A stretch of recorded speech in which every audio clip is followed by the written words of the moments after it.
3배의 예를 올리겠습니다.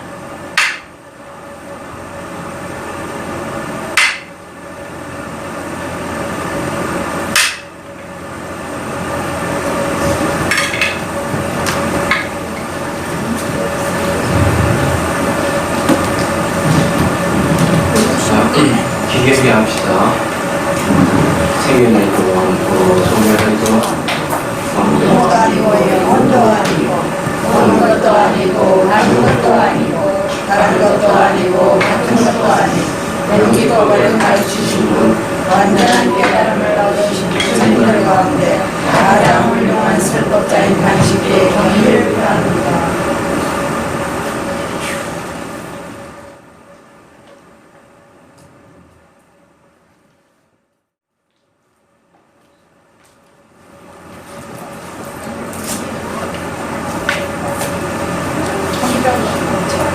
자, 248페이지 18장. 자, 읽어볼게요. 방거사가 말씀하시기 마음이 여여하면 뱀계도 여여해서 실감도 없고 건강함도 없다라고 했습니다. 마음이 여여하다가 같은 자를 쓰는데요. 같이 여를 쓰는 것은 마음이 동요가 없다는 거죠. 대상에게 마음이 동요가 없는 걸 여여라고 해요. 한결 같다 이 말이죠. 한결 같다라고 하는 것은 마음의 본성 자체가 원래 실체가 없어서 텅비어 있었거든요. 그래서 마음이 여여하면 견제도 여여해서 실감도 없고 건강함도 없다라고 했습니다. 이 말은 왜 또 마음이 여여하면 견제가 여여하냐 이렇게 질문했어요. 사람들은 대개 보면 바깥 대상이 있어서 그 대상을 우리가 인식한다 이렇게 얘기를 하는데 사실 그 인식하는 내 밖에 있는 그 대상이라 하는 걸 알고 보면 내 마음의 투영이 지나지 않아요. 그래서 마음이 일어나면 가까이 현상이 생기고 마음이 사라지면 가까이 현상이 사라진다 하고 대승기 신론에서 이 얘기를 하고 있죠. 그렇기 때문에 마음이 여여하면 경계도 당연히 여여할 수밖에 없습니다. 그래서 이제 실감도 없고 건강함도 없다라고 했고요. 있음에도 관계하지 말고 없음에도 구애하지 않으면 이 사람은 생명이 아니다 할 일을 마치 공부입니다. 또 중요한 것도 있음에도 관계하지 말고 없음에도 구애받지 않으면 이렇게 세상 사람들은 어떻게 보는가 하면 있음과 없음을 잘 못 보기 때문에 그것은 늘 문제가 생겨 찌그락찌그락 그런 거예요. 어쩔 수 없고 성인이 아니니까 그렇다 그렇게 생각을 해요.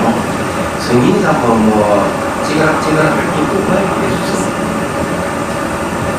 그래서 이제 여기서도 그런 얘기예요. 있음에도 관계하지 말고 없음에도 구애받지 않으면 이 사람은 성령이 아니라 할 일을 다 마친 할 일을 다 마쳤으면 성인인데 그 하필 본분이라는 이름을 왜 붙였을까 하는 거고요. 성령은 성령인데 중생을 구제하는 성령은 본부의 모습을 갖고 있습니다. 그래서 할 일을 다 마친 본부라고 하는 거예요. 만약 참으로 할 일을 다 마친 본부가 되었다면 석가와 달마 이들은 무엇이겠습니까? 석가모니 부처님이나 달마 선사 이들은 무엇이겠느냐? 그러니까 할 일 다 마친 본부니까 마음이 여여하죠. 마음이 여여하다면 석가와 달마가 필요 없겠죠. 징역이나 학덩이로 만든 상에 불과합니다. 그러니까 석가와 달마는 필요가 없다는 거죠. 마음이 여여해지면 자기가 석가와 달마와 똑같은데 따로 석가를 내고 달마를 낼 필요가 뭐가 있느냐. 그래서 징역이나 학덩이로 만든 상에 불과하다. 이렇게 얘기를 하는 겁니다. 삼성 12분교는 무엇이겠습니까? 뜨거운 불에서 우리는 쨍쨍한 소리에 불과합니다. 결국 부처님의 모든 가르침, 8만 4천 가르침을 성문, 영각, 보살, 부처가 있는데 성문 영각 보살은 삼성이죠. 부처들인 것은 일승이라고 얘기합니다. 그래 이제 12분교라고 하는 것은 84,000법문을 12부분을 나누어서 가르침을 폈다고 보는 거거든요. 그래서 12분교라고 해요. 그러니까 부처님 모든 가르침이 뭐겠느냐? 내가 깨닫고 보면은 모두 속파에서 벗어나면은 그건 뜨거운 그릇이 우리는 쨍쨍하는 소리에 불과하다. 그러니까 별 볼일 없는 것이다. 깨닫기 전에는 부처님 가르침이 필요하고 성인이 필요하고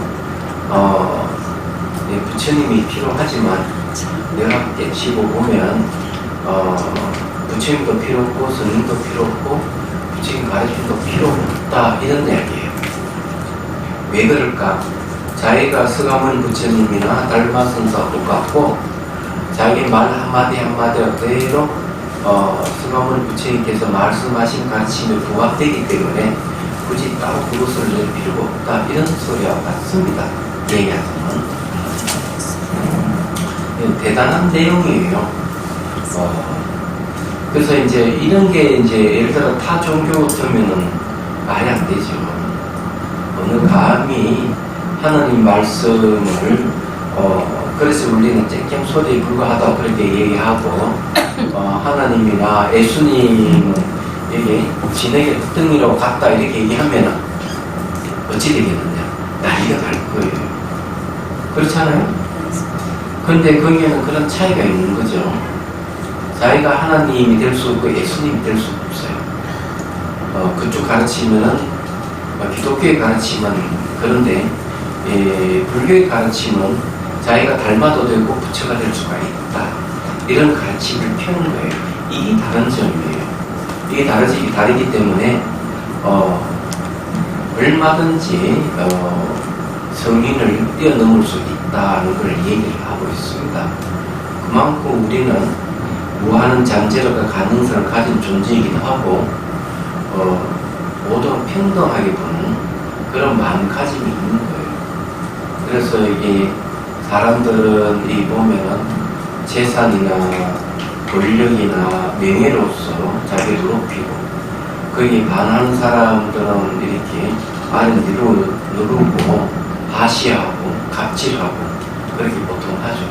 그러니까 이런 사람은 되게 이제 수준이 낮은 사람들이고 그 모습이 뭐 부자든 가난하든 명예에 있든 지위가 있든 그런 관계없이 똑같이 같은 사람을 보고 평등하게 볼 수 있는 사람은 그래도 그 사람은 인격이 있는 사람이고 부처님 법을 조금 알았다고 할 만한 사람들이에요. 근데 그게 참 중요하다 그러죠. 그래서 이게 이제 이 내용이 누구나 부처가 될 수 있다고 한다면 누구나 다 평등하다 이런 소리예요. 그래서 이 인도에 서가모니 부처님이 딱 출연하자마자 인도가 발칵 뒤집힌 이유가 그거예요. 그전에는 전부 다 이 카스트 제도가 있어가지고 요즘 치면 양만상공을 나누고 있었죠. 그래서 이제 제일 위에 사제계급에다가 그 밑에 이제 귀족 계급, 그 다음에 상인계급, 그 다음에 이제 이 농부, 천민계급, 그 다음 불가적 천민계급 이렇게가 총 몇 수수가 나누는데 거기도 요즘은 또 지금까지 아마 3,000개의 계급이 나눠져서 지금 인도가 그래요. 인도의 불교가 계속 남아있었으면 그런 일이 없었을 겁니다. 7세기 무렵부터 이슬람이 들어와가지고 불교를 망가뜨리기 시작했죠. 13세기 무렵에 인도에서 불교가 떠나버려요. 그래 그 사이에 이제 힌두교는 옛날서 그대로 그걸 카스 제도를 갖고 사람을 뜯어가고 있는 지금도 마찬가지예요. 그래서 이제 아주 문제가 되는데 부처님 출연해가지고 만민평등, 만물평등, 모든 평등하다 이렇게 외침을 해서 인도가 뒤집혀버려요.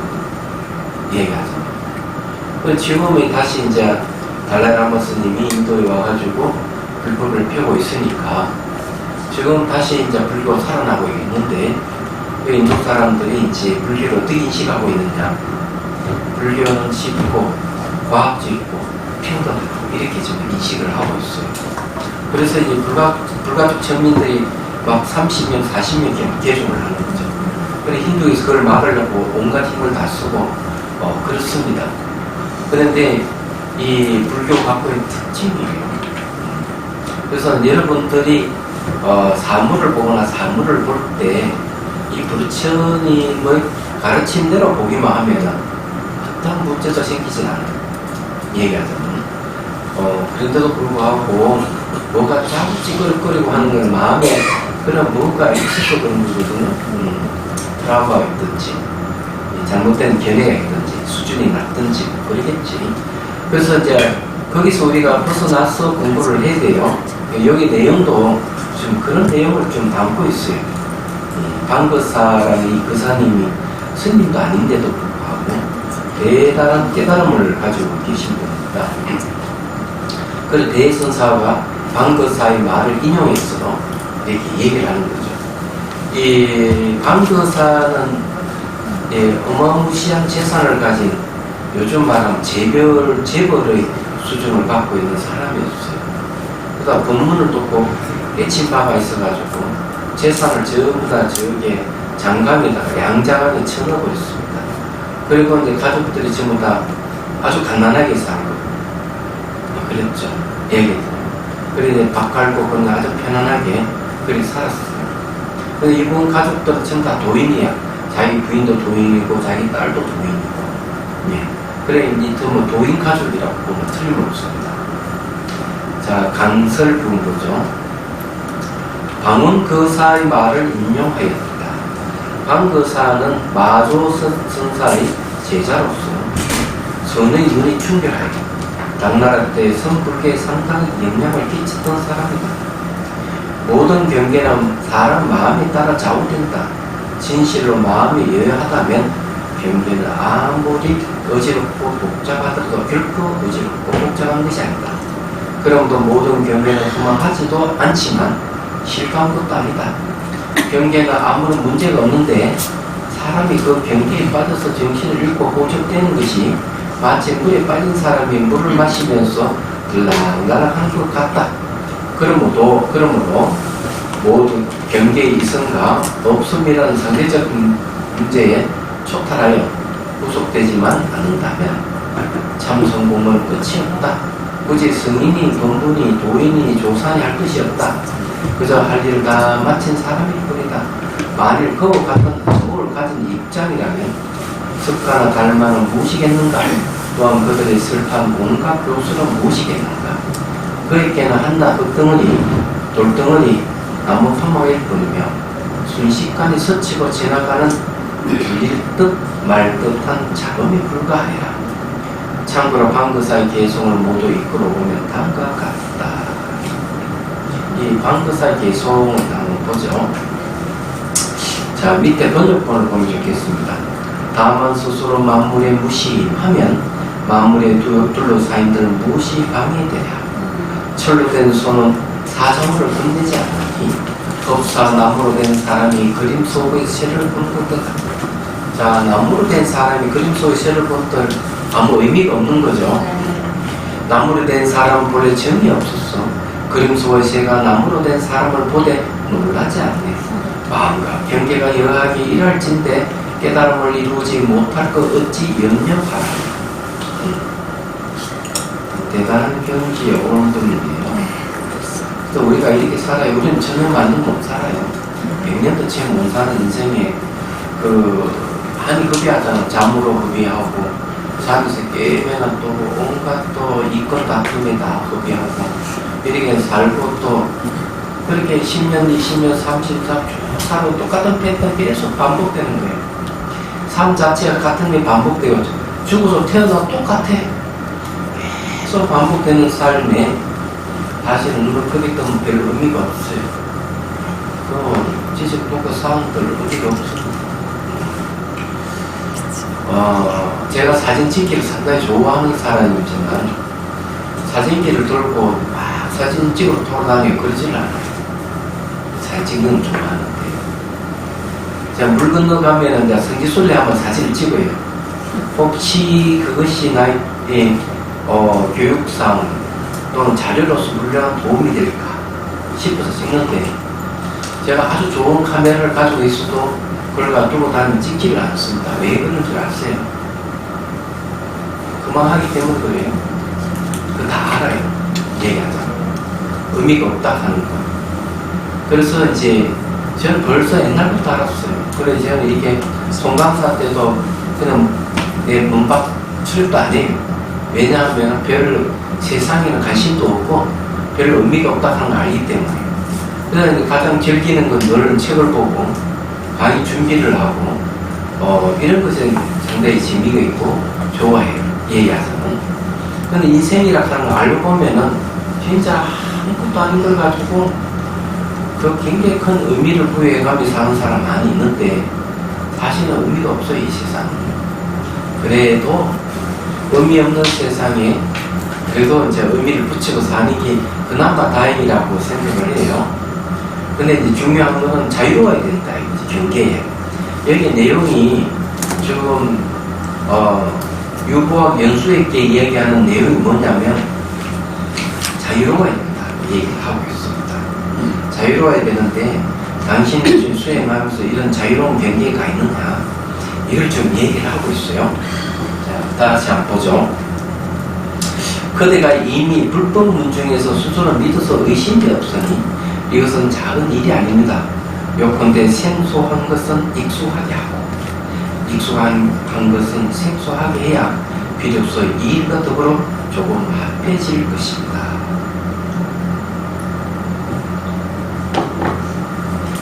이게 이제 무슨 말이냐면은 이 불법에 생소한 것은 익숙하게 하고 세속에 익숙한 것은 생소하게 해야 된다.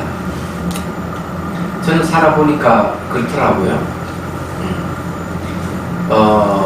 생업은 부업으로 돌리고 부업이라고 생각할 때는 명상은 그걸 주어버려야 돼. 저는 이렇게 생각하는 사람이에요.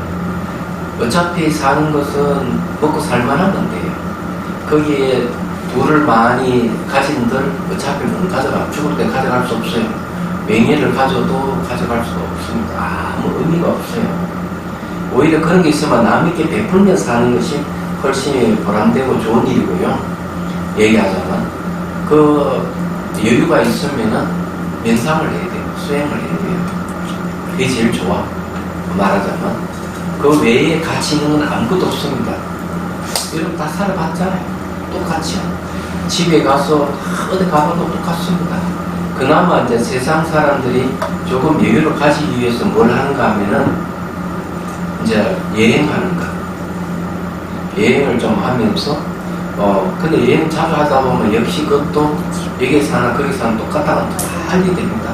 어차피 그런 거거든요.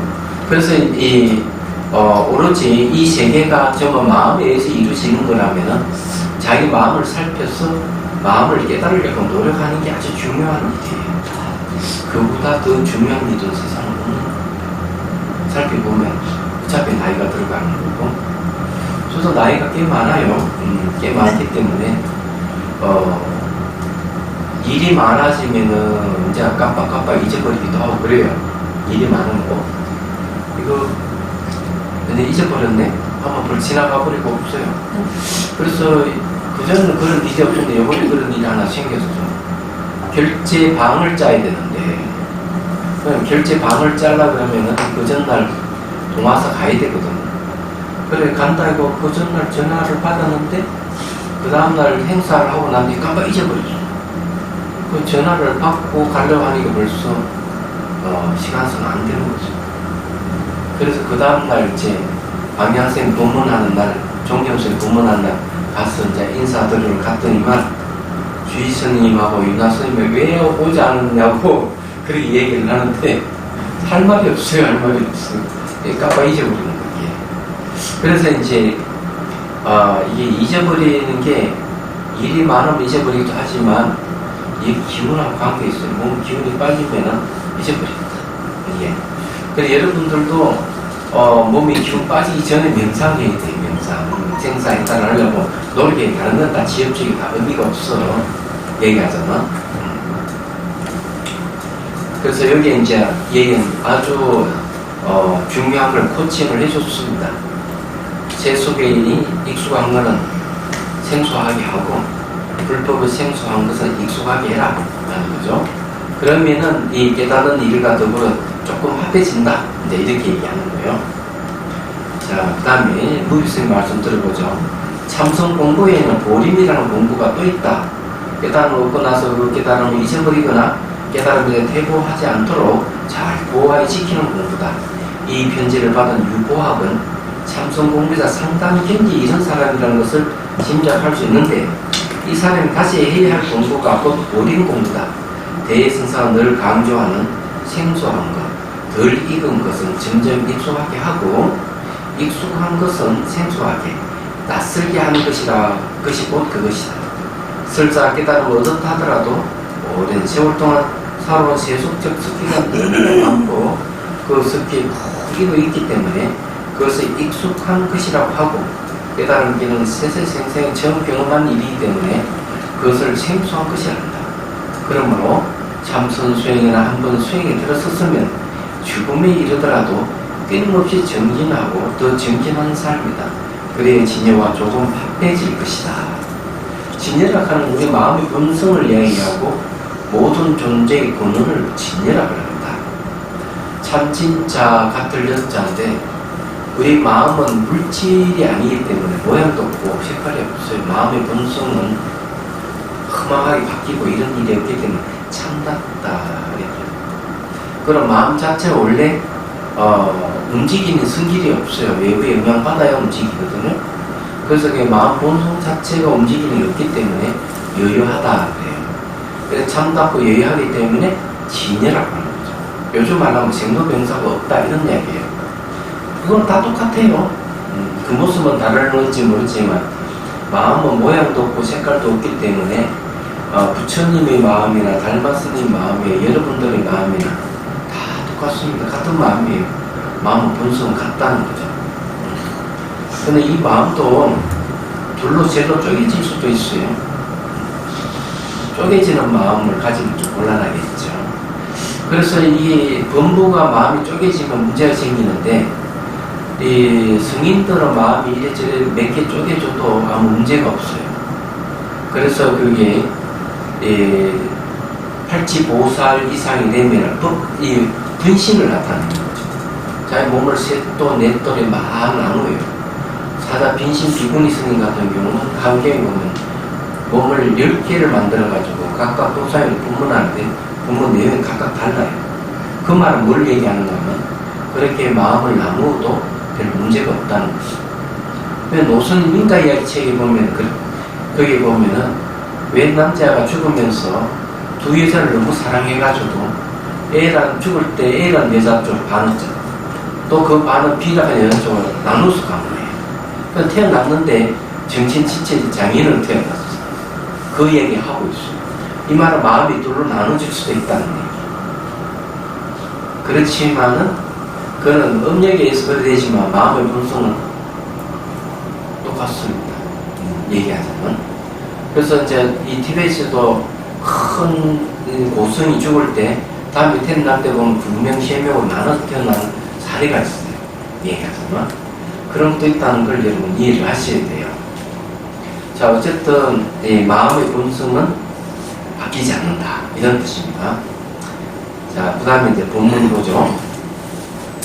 가끔 사대부들이 대부분 뜻대로 되지 않는 가운데서는 공부가 좀 되는 것을 얻다가 도리어 뜻대로 되는 가운데서는 오히려 공부를 잃어버리고 있으니 공에게 꼭 일려주지 않을 수 없었습니다. 공부가 뜻대로 되는 가운데 있더라도 반드시 뜻대로 되지 않는 시절을 염두에 두어 간절히 잠깐도 잊어버리지 마십시오. 다만 근본을 얻고자 할지언정 지말을 걱정하지 말 것이며 다만 부처되기를 알고자 할지언정 부처가 말을 할 줄 모를까를 걱정하지 마십시오. 이 한 물건은 얻기는 쉬우나 지키기는 어렵습니다. 절대로 소리하지 마십시오. 자, 이게는 얻기는 쉽지는 지키기는 어렵다는 말이 중요한데 이 말은 무슨 말인가 하면은 사람은 습이 있었어 그래요. 습이 있어가지고 자기 이 본성을 얻었어. 자기 섭외해가지고 그만 잃어버리는 경우가 생기는 거죠. 그래서 이 원효 스님은 성인이라도 이 습기 장애를 가지고 있다. 습기 장애. 그러니까 간섭이라든지 익숙한 습관적인 장애를 가지고 있는 거죠. 그래서 이제 이 비유를 들어서 이야기하기를 아란에 대한 얘기를 합니다. 아란이라 하더라도 습기 장애를 가지고 있다. 이렇게 얘기하면서 어느 부잣집 아들이 출가를 했는데 출가를 해가지고 열심히 수행해서 아란이 됐어. 근데 재수습을 못 버리고 있었던 거지. 그러니까 부잣집 아들이니까 내들 하이브리드 한 습관이 있는 거예요. 사람들을 뭐 신도라 오거나 이 스님들을 만나도 하이 달듯이 그렇게 말버릇이 돼 있는 거예요. 그걸 고쳐지지 않았던 거지. 그렇지만은 그는 습기가 있다 하더라도 그 아란의 마음에는 번뇌가 없다. 이렇게 얘기합니다. 그래서 이런 게 이제 있는 거죠. 이것도 옛날에 하는 얘기지만 그 라오스 국경지대의 어느 큰 스승은 담배를 늘 즐겨 피우고요. 담배를 출가하기 전부터 담배를 즐겨 피우다가 출가해가서 수행해서 깨달음을 얻었지만 그 습관을 못 버리고 담배를 피우는 습관이 있었던 거예요. 얘기하죠. 그래서 제자들은 잘 다루지만 습관이 못 버리는 거죠. 그래서 스승이 제자들에게 이 담배 피우는 습관을 배우지 말라고 이렇게 얘기를 합니다. 그게 있는 거죠. 어쩔 수 없어요. 그래서 이제 참 버리기 어려운 거죠. 경의선사도 깨달았다고 하지만 술과 고기를 너무 좋아했어. 그래서 이것도 술과 고기를 너무 좋아했기 때문에 이것도 습관이에요. 습기예요. 깨달았는 분인데도 그건 도인이니까 그렇게 해도 된다가 아니에요. 이게. 그래서 통도사 어느 강사 스님이 경의선사를 초청해서 술과 고기를 사드리고 한결을 펼쳐놓고 모르는 걸 물었다는 거 아니에요. 이 경의선사 강사 출신이니까. 그러고 다 묻고 난 뒤에 한결을 딱 듣고 딱 한마디 했어요. 강사 스님. 부처님은 술과 고기를 먹지 말았는데 선은 왜 드십니까? 이러니까 경의선사가 한 발 물러서 옷을 다 단정히 하고 정식으로 딱 이렇게 제가 전생에 익힌 섭입니다. 익힌 섭을 못 끊어서 그렇다. 깨달음을 얻었는데 그래서 이게 자기가 물건을 얻었지만 이게 지키기 참 어렵겠네요. 이게 그리고 요거는 이제 이 스님 지금 유보학이라는 사람이 깨달았다는 걸 인정해 주면서 당신이 그 깨달음을 이게 지키고 어려울 수가 있으니까 지금 계속 공부를 수행을 계속해서 그것을 잊어버리지 않도록 하십시오 하는 뜻이 담겨져 있습니다.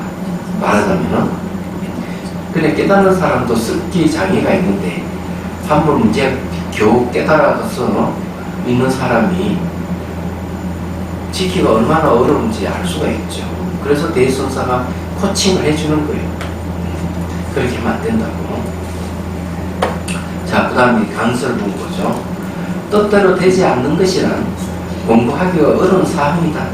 분위기가 시끄럽거나 일상에 일이 많거나 병고가 있거나 할 때이다. 대개 공부는 그와 같은 상황에서 잘 되거나 조용하고 편안하면 아무 일이 없으면 오히려 공부를 잘못하는 예가 많다. 옛말에 기한에 발도심이라고 했다. 주고 배고프야 도 닦을 마음을 낸다는 뜻이요. 요즘 생활 환경이 좋아져서 등 따숩고 배에 부르니 진정으로 공부하는 사람이 없다. 공부에는 항상 어려울 때 열심히 공부하던 생각을 되살려서 꾸준히 정진해야 한다. 그래서 원래 돈구멍이 막혀야만 도가 터진다. 그렇게 얘기를 하는 거지. 그리고 여기 이제 서울센터도 찌그락찌그락 하는 거 보니까 그 도인은 많이 나오겠어. 이거 보니까. 부비스님 말씀대로 하면 찌그락찌그락 하면서 자기 마음을 다스리니 도인이 나오겠지. 그런 생각이 드네. 자, 봅시다. 그리고, 불교 공부는 근본을 잘 갖춘 것이 중요하다. 부처되기를 생각할지언정 부처가 되어 슬퍼할 줄 모를까를 염려해서는 안 된다. 일본의 고전적 수필집이 도연처에 이런 이야기가 있다. 옛날 젊은 스님이 법사가 되려고 했다. 법사가 되면 말을 타고 법문하러 다녀야 하므로 말 타는 법을 먼저 배웠다. 말을 타다 보니 정작 해야 할 법사의 공부를 하지 못하고 말았다. 또 편지에 이 물건을 얻기 쉬우나 지키기 어렵다라고 라는 말이 있다. 설사 깨닫고 난 뒤라 하더라도 오랜 공부를 게을리하면 먼저 한 공부마저 잊어버리게 된다는 뜻이다. 세상이 또 입성은 쉬우나 수성은 어렵다고 했다. 그러니까 이게 성이 들어가는 건 쉽지만 성을 지키기는 어렵다 이런 말을 하는 거죠.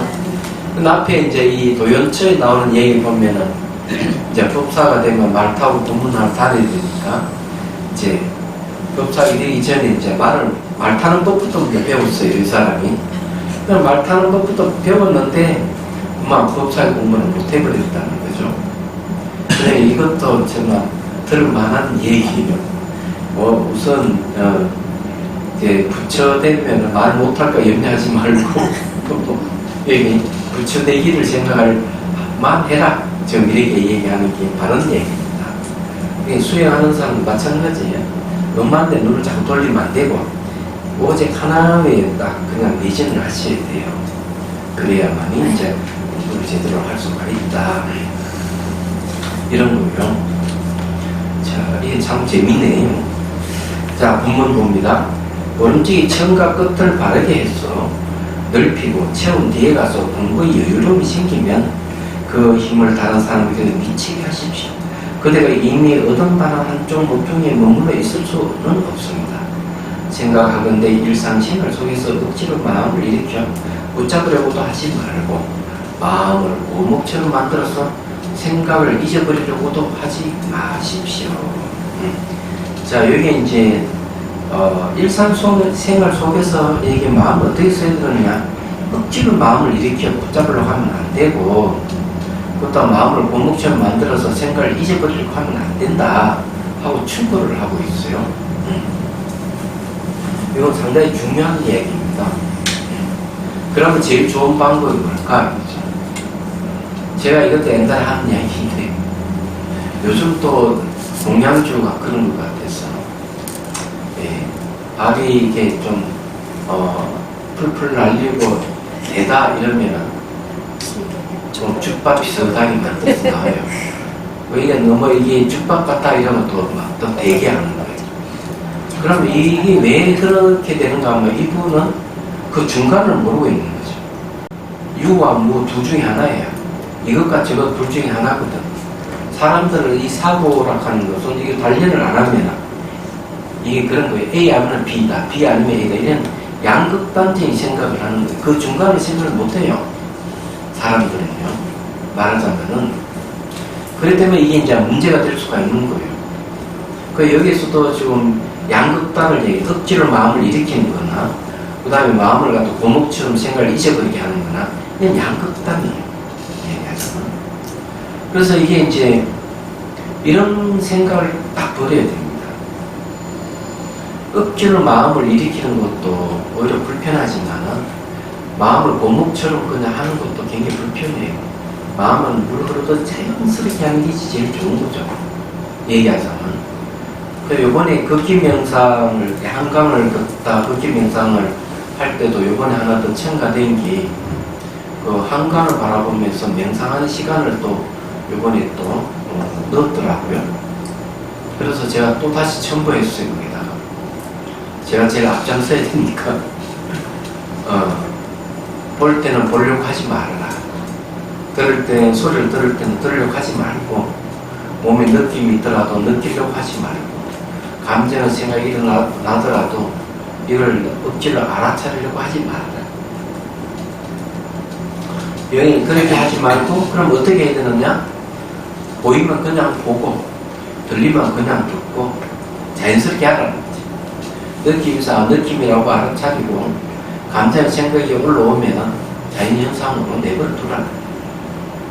그리고 마음의 스위치를 끄는 것이 마음을 쉬는 것이다. 뭐 하려고 하는 마음을 딱 내면 마음을 쉬지 못하는 거죠. 마음을 억지로 일으키는 것도 마음을 쉬는 것이 아니고, 곰목처럼 마음을 갖다가 잊어버리는 것도 쉬는 게 아니에요. 이 둘 다 좋은 방법이 아니에요. 일으키는 것도 안 좋고, 이런 생각을 잊어버리고 없애버리는 것도 좋지 않아. 이런 두 가지는 좋은 방법이 아니에요. 마음을 너무 쉬워. 그래서 마음을 쉬어버리면 그때서야 이 사물이 보이는 게 달라지기 시작해요. 얘기하자면은. 그래서 그걸 하나 넣었는데, 이 마음을 쉴 줄 알아야 돼요. 마음을 쉬지 못하면 아무 소용이 없어요. 그래서 누가 뭐라 얘기하면은 그에 반응하는 자기 감정을 다 알아차리고 있어요. 그리고 또 뭐라 말 얘기를 하고 이러면은 그냥 듣고 흘러버려요. 예. 그러지 않으면 힘들어서 안 돼요.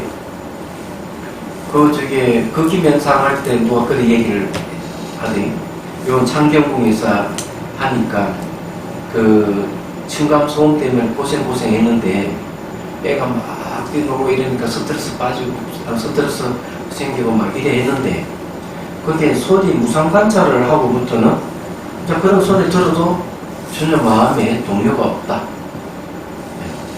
그래서 문제는 하나 해결한 거죠. 지나간 소리는 돌아오지 않고 미래에서는 오지 않고 현재에서는 머물지 않는다고 관찰하는 거죠. 머물지 않는데 마음이 머무를 보면은 그거는 뭐 소리 자체 컨트롤 안 남긴다는 거죠. 그래서 시험해보니까 위에 쿵쾅쿵쾅 하더라도 소리 지나가면 흔적을 안 남긴다에 초점을 맞추니까 막 스트레스 안 받는 거예요. 그 문제 해결했다. 안 나오시나 오늘? 안 나오시는 분인가? 예. 그래서 이제 그런 얘기를 들었는데, 그게 우리가 공부한 효과라고 보는 거죠. 그 여기서도 이 코칭하면 두 가지는 좋은 방법이 아니다. 자, 무비스의 말씀.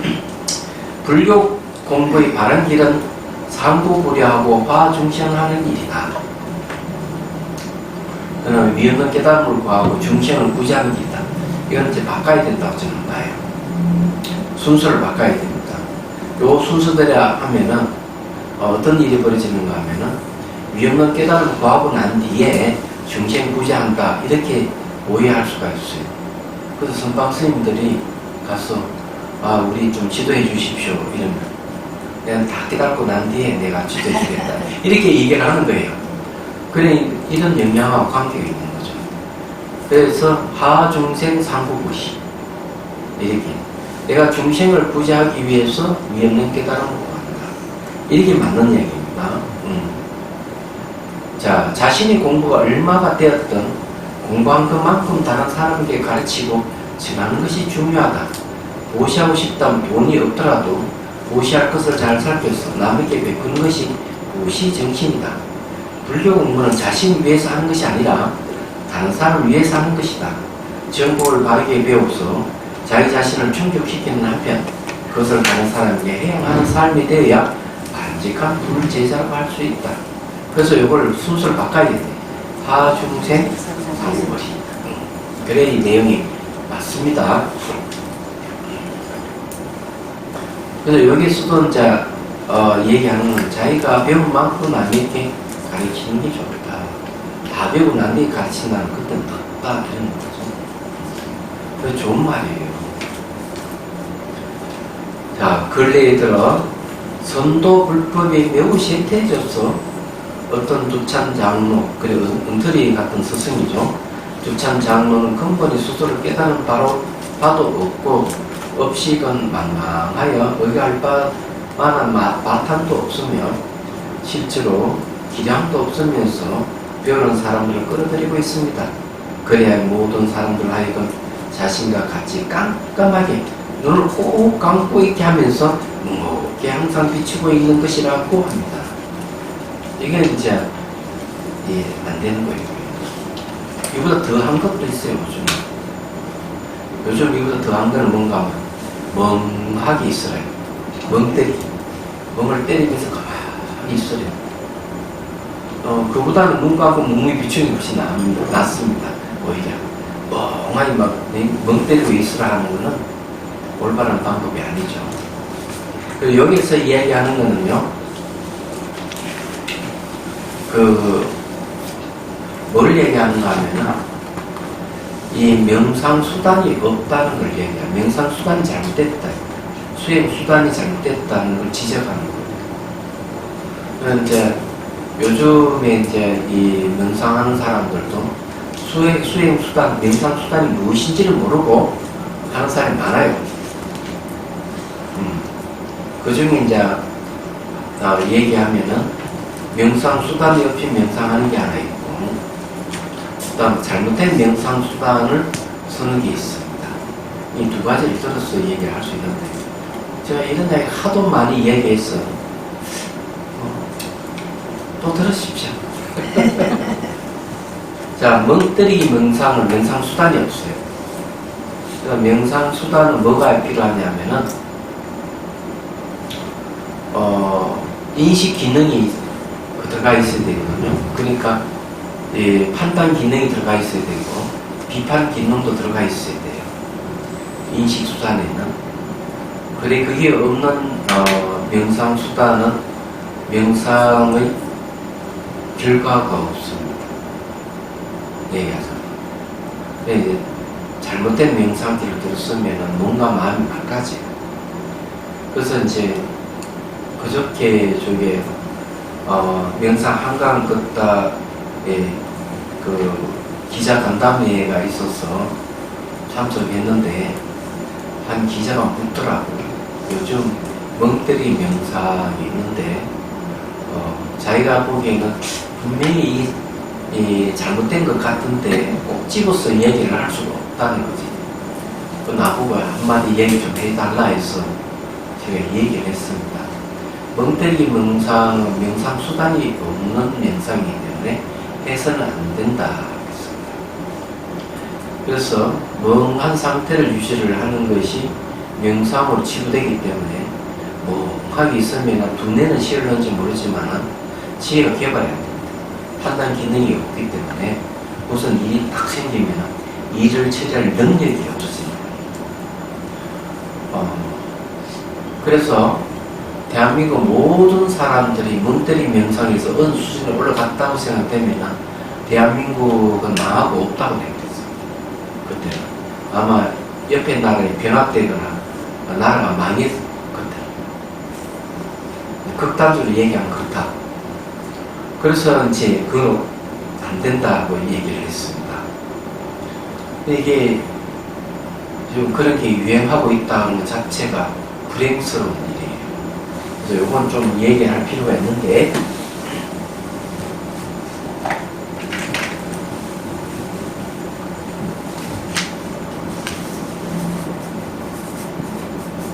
자, 명상수단은 두 가지가 있어요.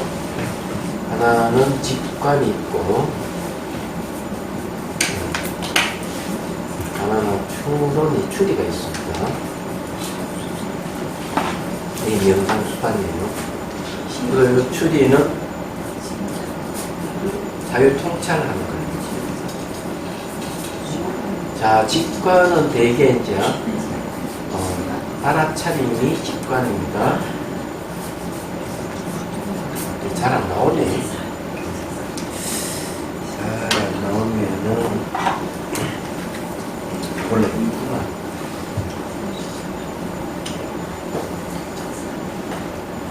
자, 알아차림은 요 안에 뭐가 있느냐 하면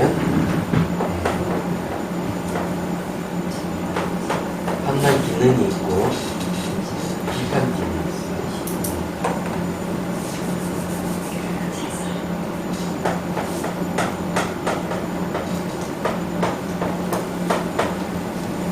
그러면 이 직관이라는 것은 우리 지금 그냥 보는 것, 그냥 본다, 직관 바로 본다고 생각하는 거 모르지만 그 안에 판단이 있고 비판이 있어요.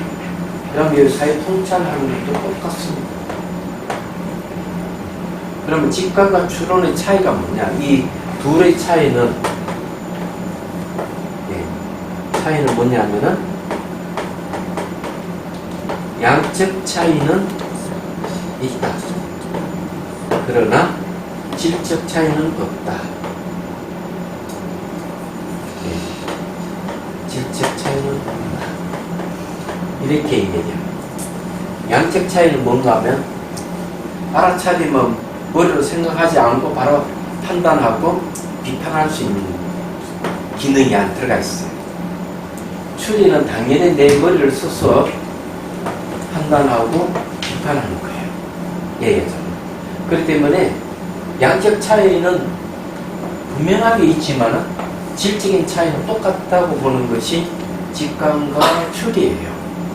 그냥 멍 때리기는 이 알아차림도 없고 사유 통찰도 없기 때문에 그런 방법을 쓰면 안 된다. 이 판단 기능이 있다고 하는 것은 알아차림을 통해서 내가 즉각 안다. 알아차림은 즉각 안다. 대상을 즉각 아는 걸 알아차리고, 우리가 이거 생각할 필요도 없이 보면 바로 알잖아요.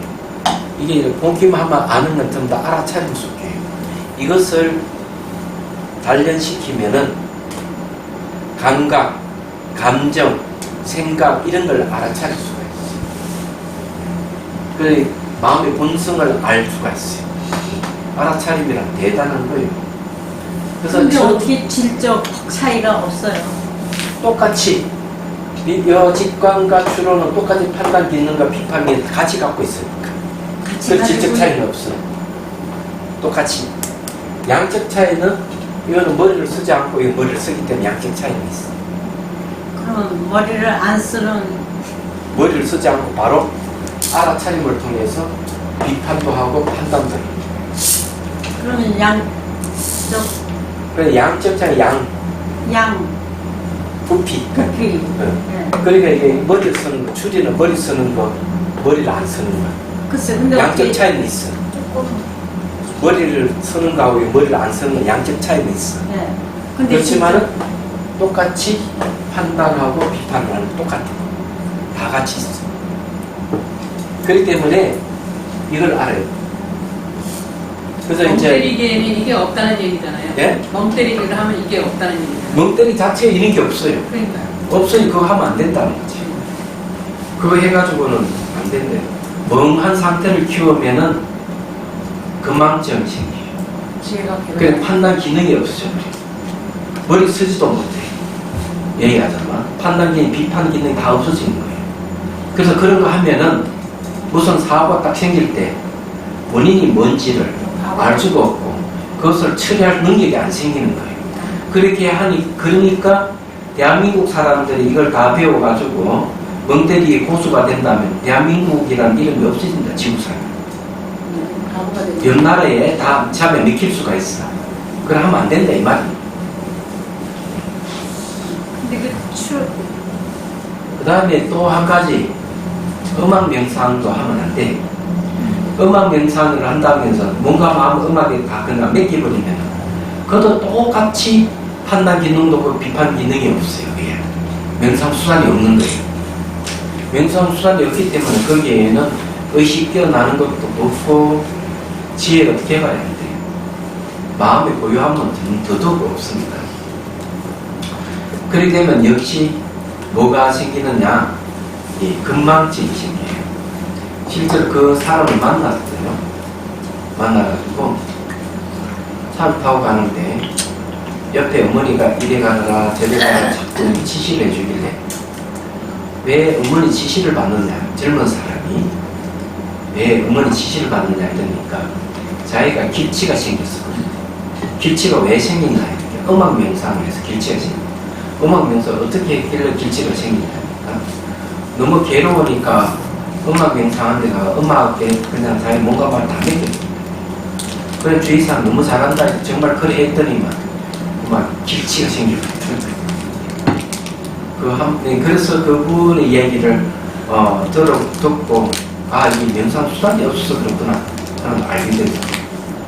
그 다음에 또 한 가지 여기 지금 뭐가 있는가 하면은 또 이렇게 얘기를 하고 있습니다. 이 얘기 들으면 또 참 고목처럼 만들어 생각을 잊어버리려고 하는 것. 이건 또 뭐냐 하면은 마음 수련원 같은 경우는 생각을 없애고 기억을 없애려고 해요. 그런 방법을 써요. 이런 방법도 역시 마찬가지로 지혜가 개발이 안 됩니다. 지혜가 개발이 안 되기 때문에 생사해탈을 할 수가 없어요. 지혜가 개발되어 원인이 무엇인지를 알고 원인을 없애서 고통의 원인을 없애가지고 생사해탈을 할 수가 있는데 지혜가 없기 때문에 이거 안 되는 거예요. 사람이 멍하게 되죠. 멍하게. 그럼 멍하게 되면은 역시 그거 하면 나도 안 하는 거예요. 대한민국 사람 그걸 한다면. 그래서 이제 그걸 하면 안 된다 하는 얘기예요. 그래서 참 안타까운 일이죠. 그래서 여기서도 묵묵히 항상 비추고 있는 것이라고 한다. 예, 그렇게 하면 안 된다고 하는 거는 이 명상수단이 잘못됐다고 얘기하는 거죠. 대승사가 기적하는 것. 요즘도 그렇게 하고 있으니까 문제가 심각해요. 자, 그러면 무비스의 말씀 들어보죠. 청매선사의 10종 무익에 허민사덕 제종 무익이라고 합니다. 예, 청매조사라고도 합니다. 우리나라 스님이에요.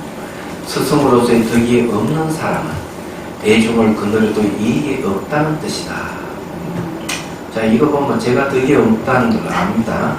진로 불법을 가르친다고 하면 먼저 불법에 대한 신심과 애착과 원력이 있어야 합니다. 다음으로 불법에 대한 전반적인 지식이 있어서 불교 전체를 조망할 줄 알아야 합니다. 그러니까 그 선문 단련설에도 똑같은 얘기를 하고 있어요. 학문과 수행을 같이 겸해야 됩니다. 이렇게 선지식은 이 두 가지를 같이 겸해야만 선지식이라고 할 수 있다. 여기서도 그런 불법에 대한 전반적인 지식이 있어서 불교 전체를 조망할 줄 알아야 합니다. 다음으로 확실한 견해, 즉 안목이 있어야 합니다. 날이 갈수록 불법은 쇠퇴하여서 자기는 옳고 남은 틀리다고 주장하는 사람들이 많다.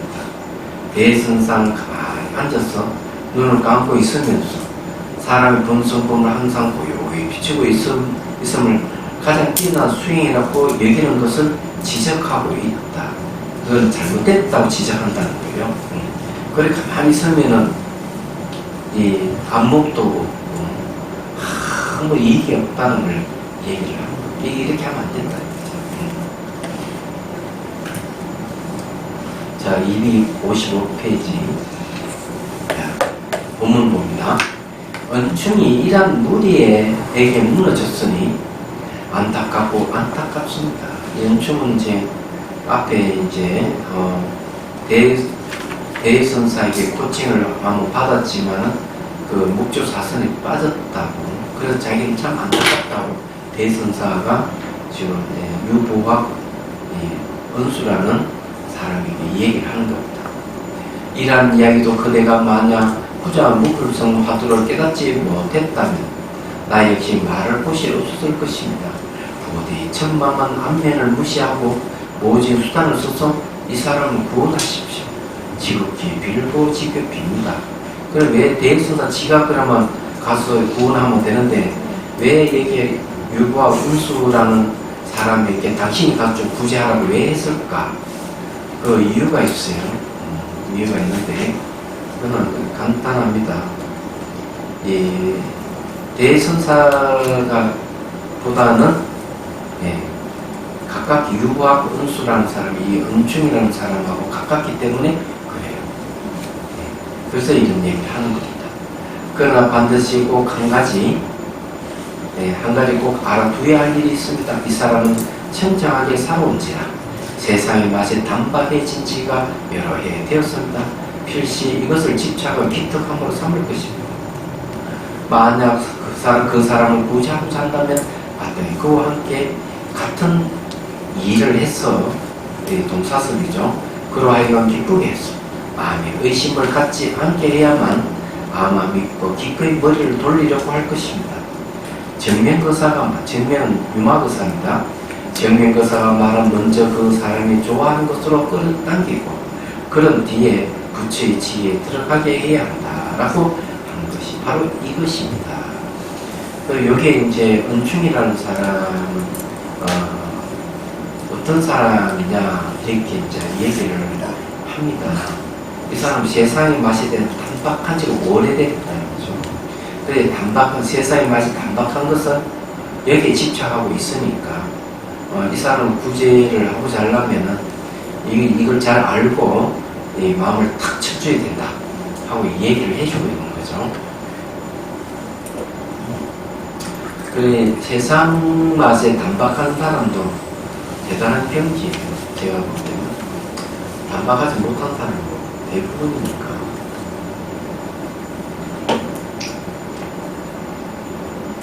근데 이제 자기 좋아하는 일을 하는 게 참 중요하거든요.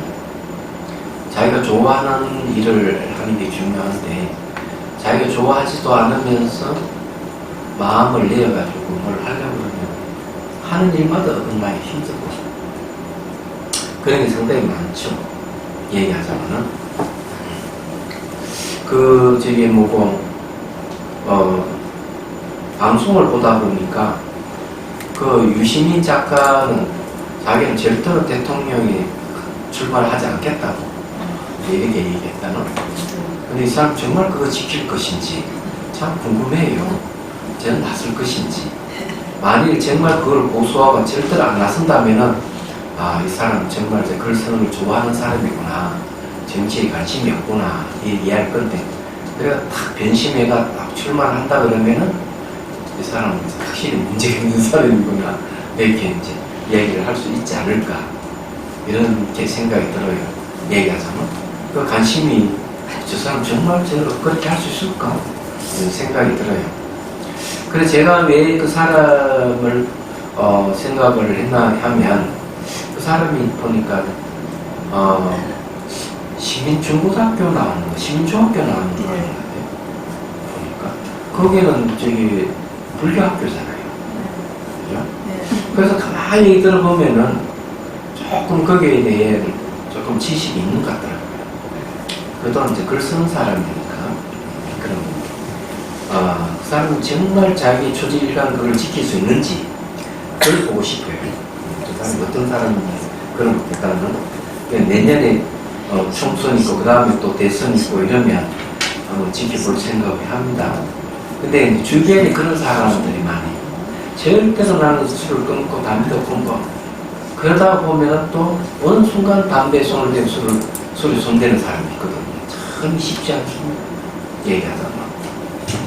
그래서 이 사람은 세상 맛에 담백하다고 한다면 그런 걸 안 할 사람이에요. 얘기하자면. 정치라든지 술, 담배라든지 이런 습관적인 것에서 상당히 많이 벗어난 사람이다. 이렇게 얘기할 수가 있어요. 두고 볼 일이니까. 자, 그 다음에 무비쌤 말씀 들어보죠. 좀 더 얘기해야 되겠구나. 네. 앞에서 불법에 대한 잘못된 견해를 들고 그와 같이 잘못된 견해에 빠진 사람을 구체적으로 거론하여 그를 함께 바른 길로 인도하자는 이야기를 하였다. 그는 바로 은수의 동생 은충이다. 부자 무불성 화두를 깨달은 형으로서 이 형제간이구나. 형제간이거든요. 은수는 형이고 동생은 은충이네요. 그러니까 당신이 형이니까 동생 좀 잘 이렇게 깨달음 인도하시오 이런 말이군요. 부자 무불성 화두를 깨달은 형으로서 이 사람을 반드시 바르게 인도하기를 바라는 부탁입니다. 사람을 정복의 길로 인도하려면 각오가 있어야 하고 희생도 있어야 한다. 어떤 공을 들이고 어떤 방법을 써서 할까도 연구해야 한다. 그래서 상대의 수준과 심성과 생활, 관심사 등을 잘 살펴서 그에 알맞게 제도해야 한다. 또 사람을 인도하는 데는 동사섭이 제일이다. 그가 하는 공부나 일을 함께 하는 것이다. 즉 먼저 하고자 하는 것으로 끌어당기고 뒤에는 부처의 지혜에 들어가게 한다라는 융합거사의 가르침을 명심해야 할 것이다.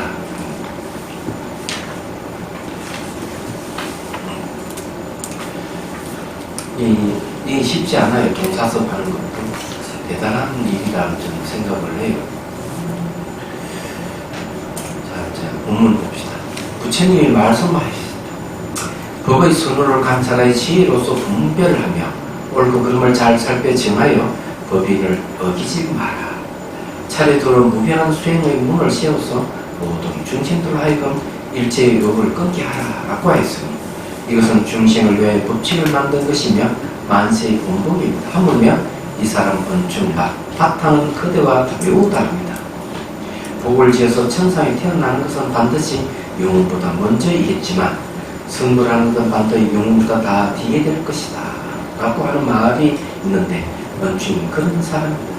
이 사람은 결정과 지혜로 끌어들일 수 있는 대상은 아니고 마땅히 좋아하는 것을 끌어들여야 합니다. 날마다 달마다 노력하면 스스로 잘못을 알아서 훈련이 하던 공부를 묵조선을 버릴 수 있을지 단언할 수는 없습니다만 만약 기꺼이 머리를 돌린다면 도리어 참으로 영향 있는 사람이 될 것입니다. 그래도 모름지기 물러서서 그 사람이 한 자리 양보해야만 될 일입니다. 자, 여기서 얘기하는 내용은 뭔가 하면요, 이 사람은 묵조선에 푹 빠져가지고 있기 때문에 지혜가 사람은 없다고 보는 거죠. 그래서 이 법의 선을 관찰해 지혜로서 분별해가 옳고 그름을 살펴가지고 이 사람을 이끌어내는 게 참 중요하다는 것을 이제 구체적인 말씀을 인용해서 얘기를 하는 거죠. 묵조선에 그냥 비추고 하면 지혜가 생기지 않는다는 걸 지금 얘기를 하고 있는 겁니다. 그래서 이제 이 사람이 잘하는 걸 끌어들여가지고 해야 된다. 이렇게 얘기를 하고 있는 거예요. 이 법인이라고 얘기하는 것은 바뀌지 않는 진리를 법인이라고 해요. 세상에는 바뀌지 않는 진리가 시간적으로 변한다는 무상. 현상은 반드시 변하기 때문에 허망하다 하는 것. 그래서 불만족스럽고 세 번째는 이 불만족스러운 걸 자기 뜻대로 바꿀 수가 없다는 것. 그래서 무학. 이걸 이제 삼법인이라고 그래요. 그러니까 사법인은 마지막에 하나 더 멀리 얘기한 열반. 열반은 생로병사가 없습니다. 이것도 바뀌지 않는 진리다. 이렇게 얘기합니다. 그래서 무상고, 무학, 열반 이 네 가지를 법인이라고 하는 거죠. 얘기하자면은. 그런데 이제 대성에 가면 이제 공성이 법인이 되고 심인이 이제 법인이 됩니다. 마음의 본성이 바로 법인이고 그것이 바로 심인이라고 하죠.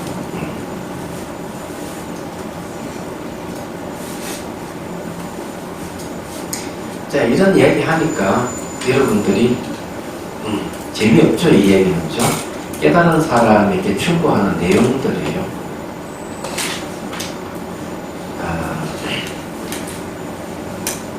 강설 부분 한번 보죠. 부처님의 말씀을 인용한 내용은 먼저 불법을 잘 알아서 자신을 스스로 확립시키고 다음에는 다른 중생 미혹을 끊어주는 해양의 삶을 살라는 뜻이다. 자, 이 불법을 자신을 스스로 확립시킨 다음에 중생 구제하라. 저는 이것은 전 찬성 안 합니다. 딴지를 한번 끌어봅니다. 제가 이야기하고 싶은 건 뭐냐 하면은 자신을 확립시키는 건 분명히 맞는 얘기인데 확립시키면서 좀 탄력적으로 다른 중심의 미혹을 끊어주는 해양의 삶을 사는 게 좋지 않을까. 확립시키는데 시간이 오래 걸린다면 중심의 미혹을 끊어주는 해양의 삶을 살기가 어려울 수가 있기 때문에 내가 확립시키면서도 바로 즉각 중심의 미혹을 끊어주는 삶을 사는 게 좋지 않을까. 이런 생각을 합니다. 은충은 유보학의 동생이다. 은충이 묵조선에 빠져 있었는데 대성사는 형 유보학에게 편지를 보내서 반드시 건져내야 한다고 강조하고 있다. 그런데 은충의 사람된 그 사람이 유보학 당신과는 다른 걸 잘 생각해야 한다는 것이다. 그런데 불교는 타 종교인을 개종시키는 가르침이 있을까요? 없을까요? 어떻게 생각해요? 경전에는 타 종교인을 개종시키는 가르침이 있을까요? 없을까요? 있어요? 없어요? 잘 모르시는구나. 불교는 타 종교인을 개종시키는 가르침이 없어요. 그게 이제 문제가 좀 될 것 같죠. 그래서 초기 경전에도 보면은 부처님 본분 듣고 저 개종하겠습니다. 이러면 부처님께서 이렇게 두 번, 세 번 다 생각해서 결정하셔야 돼요. 감정이 치우쳐가 함부로 결정하지 마십시오. 이렇게. 그리고 또 그 자이나교에서 불교 개종했어. 개종했는데 자이나교 성녀들 계속 오니까 부처님과 또 얘기를 합니다. 아니 저는 벌써 이 산보에 기여했고 종교를 바꾸는데도 불구하고 그쪽에 성녀들 계속 오는데 어떻게 했으면 좋겠습니까? 이러니까 부처님 하신 말씀이 옛날과 똑같이 그것도 공양하고 대접을 해주라. 옛날과 똑같이 해주라. 이게 불교 굉장히 자비로운 종교예요. 그런 입장에서. 근데 이제 창조주를 매개하는 종교에서는 자기 종교가 최고니까 타 종교인들 계속 개종시키려고 노력을 해요. 그래서 자꾸 부상사가 생기고 있습니다. 이게 이제 문제가 되는 것이죠. 그냥 부처님 가르치면 타 종교를 개종시키라는 말은 없고요. 중생을 교화하라 하는 말은 있습니다. 얘기하자면. 그렇기 때문에 여기서 말하자면은 종교를 바꾸기 위해서는 아니에요. 잘못된 견해를 없애주고 바르게 인도하라 하는 그런 게 있죠. 그래서 불교의 가르침은 중생 구제하라 하는 게 목적이에요. 중생은 구제하라고 했지 타 종교를 개종시키라 하는 가르침은 없다 하는 말입니다. 네. 혼돈하는 건데 그래서 달라이라마 스님이 법문 시간에 그런 얘기를 했어요. 당신이 몽고에 한 번씩 가면은 몽고 사람들이 질문을 한대요. 기독교 믿으면 부자가 되고 불교 믿으면 가난해진다는데 존자님 어떻게 생각합니까? 이렇게 묻는데 그럼 당신은 이렇게 얘기해요. 유럽 사람들이 잘 사는 건 기독교를 믿어서 잘 사는 게 아니고 과학이 발전했기 때문에 잘 사는 것이다 하고 이야기를 해준다 이거죠. 그래서 그 몽고 가정들이 파괴된 거죠. 무너지고 근데 자기는 가슴이 아프다. 종교 때문에 그런 게 좀 얘기를 하고 있습니다. 그래서 그게 벌써 거의 20년 전 얘기니까 저도 몽골 한번 가봤는데 가서 맡은 것이 선교사들이 그때만 해도 1000여 명이 들어가 1000여 명. 그 1000여 명이 전부 다 선교사라는 거예요. 그래 이거는 이제 작심하고 들어가서 개종시키기 작정하는 거죠.